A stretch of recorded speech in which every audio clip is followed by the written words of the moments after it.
بینندگان عزیز سلام، وقتتان بخیر. به خبرهای این ساعت از یک خوش آمدید. وزیر امور خارجه چین در شهر دوشنبه با همتای تاجیکی خود دیدار و درباره وضعیت افغانستان گفتگو کرده است. بر اساس خبرنامه وزارت خارجه چین، دو طرف در این دیدار بر تداوم همکاری‌ها برای برقراری صلح و ثبات در افغانستان تاکید کردند. مقام‌های دو کشور همچنین درباره روابط دو جانبه و راه‌های گسترش آن در بخش‌های مختلف از جمله موضوعات منطقه‌ای بحث کردند.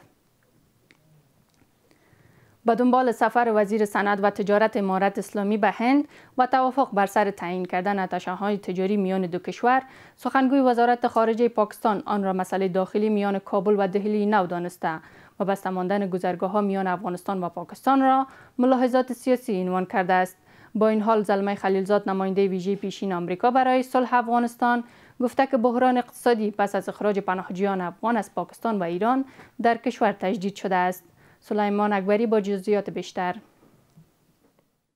نورالدین عزیزی، وزیر صنعت و تجارت، در حاشیه سفرش به هند با رئیس دولت آن کشور در امور تجارت دیدار کرده و بر گشایش دهلیز هوایی کارگو و معرفی آتش‌های تجاری در سفارت‌های دو کشور گفتگو کرده است.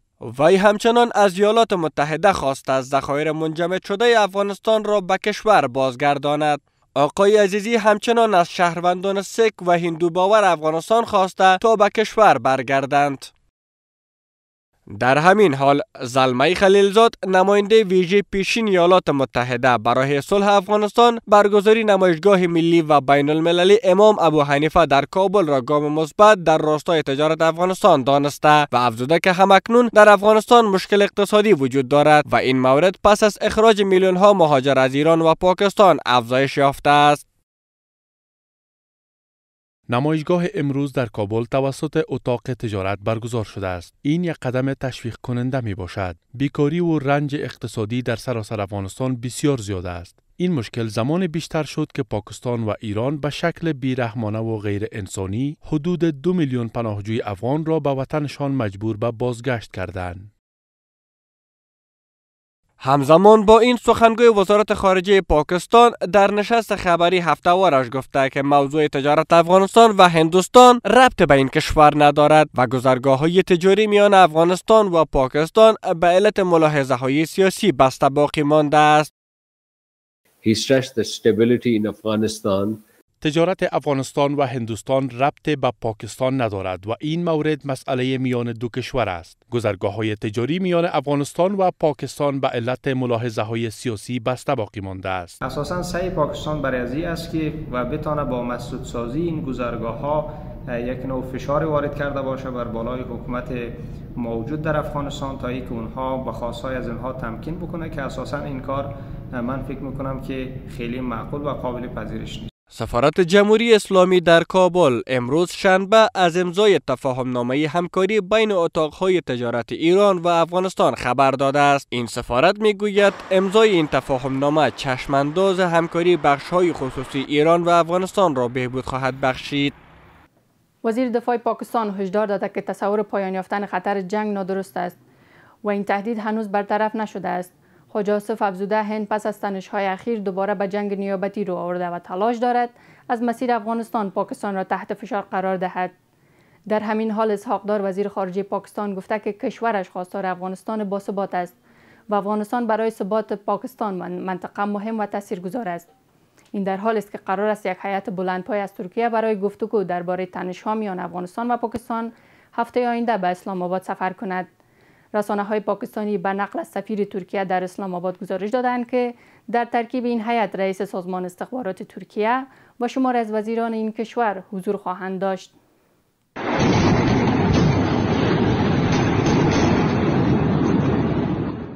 در اوج تنش‌های سیاسی میان کابل و اسلام آباد، هشدار و تهدید از دو طرف همچنان شنیده می شود. وجہ جو مار پڑی ہے ہندوستان کو. به تازگی وزیر دفاع پاکستان هشدار داده که تصور پایان یافتن خطر جنگ نادرست است و این تهدید هنوز برطرف نشده است. خواجه آصف افزوده هند پس از تنش‌های اخیر دوباره به جنگ نیابتی رو آورده و تلاش دارد از مسیر افغانستان پاکستان را تحت فشار قرار دهد. وزیر دفاع پاکستان افزوده که روند جنگ نیابتی هیچگاهی متوقف نشده بود و دهلی نو اکنون بار دیگر از همین ابزار استفاده می کند. او افزوده است که هند می خواهد از طریق افغانستان برای پاکستان مزاحمت ایجاد کند.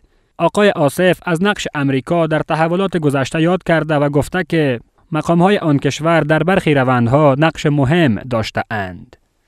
वजह जो मार पड़ी है हिंदुस्तान को वो अपनी खिफत मिटाने के लिए एक नए महाज के ऊपर यानी प्रॉक्सी वॉर के ऊपर जो है थ्रू अफगानिस्तान این جنگ هیچگاه پایان نیافته است. همواره به شکل جنگ نیابتی ادامه داشته. گاه شدت آن کم و گاه زیاد شده است. امروز وضعیت دوباره سخت شده.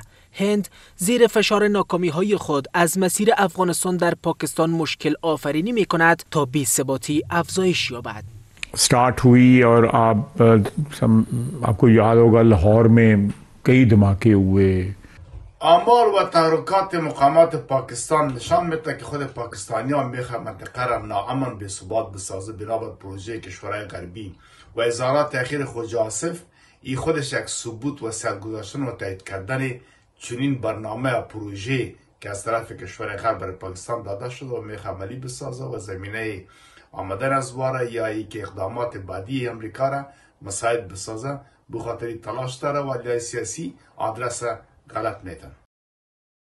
در همین حال اسحاق دار معاون نخست وزیر و وزیر خارجه پاکستان در نشستی در بروکسل بار دیگر تصریح کرد که افغانستان برای ثبات پاکستان و منطقه مهم و تأثیرگذار است.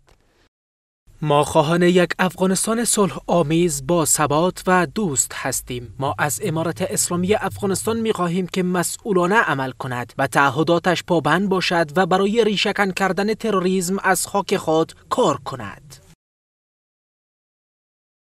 درخواست وزیر خارجه پاکستان در حال بار دیگر از طرف افغانستانی صورت می گیرد که امارت اسلامی پیوسته حضور گروه‌های حراس افغان در خاک کشور را رد کرده است و تأکید کرده که ناامنی‌های پسین در پاکستان ریشه در خاک آن کشور دارد. امارت اسلامی خاطر نشان کرده که اگر اسلام آباد به بهانه‌های نادرست بار دیگر حریم هوایی و تمامیت ارضی افغانستان را نقض کند، با واکنش جدی و دندان شکن از سوی کابل روبرو خواهد شد. این همه در حالی است که قرار است یک هیئت بلندپایه از ترکیه برای گفتگو درباره تنش‌ها میان افغانستان و پاکستان هفته آینده به اسلام آباد برود. رسانه‌های پاکستانی به نقل از سفیر ترکیه در اسلام آباد گزارش داده اند که در ترکیب این هیئت رئیس سازمان استخبارات ترکیه و شماری از وزیران این کشور حضور خواهند داشت.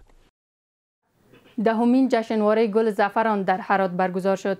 وزارت زراعت، آبیاری و مالداری با نشر خبرنامه هدف از برگزاری این جشنواره را به نمایش گذاشتن محصولات زعفران و قدردانی از زحمات دهقین عنوان کرده است. صدراعظم عثمانی معین این وزارت در این جشنواره گفت که میزان کشت زعفران امسال از 9000 به 12000 هکتار در سراسر کشور افزایش یافته است. ملی پوشان موی تای و تکواندوی افغانستان پس از کسب 2 مدال ارزشمند طلا و نقره در بازی‌های همبستگی کشورهای اسلامی امروز به کشور بازگشتند. ششمین دور این بازی‌ها روز جمعه در عربستان سعودی پایان یافت. در این رقابت‌ها یوسف جهانگیر در رشته موی تای مدال طلا، محسن رضایی در رشته تکواندو مدال نقره و محمد جعفر سلطانی در رشته وشو مدال برنز برای افغانستان به دست آوردند. تشکر از همراهیتان. این بود خبرهای این ساعت از یک. خدا نگهدار.